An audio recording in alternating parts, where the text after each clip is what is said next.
तो क्या तुम कसीनिया की वजह से रुक गए? हाँ, ऐसा कह सकते हैं। हमें उसे उसके घर से निकालना होगा और तुम्हारा खुद का कहना है कि वो कैद में है। और तुम्हें क्या लगता है कैसे होगा? और वो खुद तो मानेगी नहीं बिल्कुल भी। वो बोरस से मोहब्बत करती है और हमारी बात तो बिल्कुल नहीं सुनेगी। लेकिन वो मुजरिम है, मिखाइल ने मुझे बताया।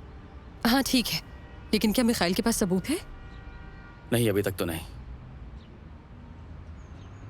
क्यों ना हम जाकर उसकी माँ को इस बारे में बताएं?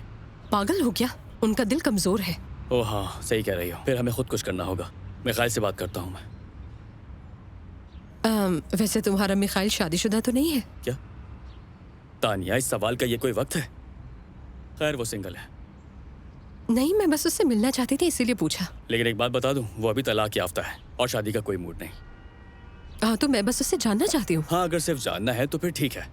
हाँ थैंक्स। चलो आओ, कॉफी पीने चलते हैं। हाँ चलो। तुम आखिर ऐसा कैसे कर सकती हो? क्या मैंने तुम्हें उसूल नहीं बताए थे?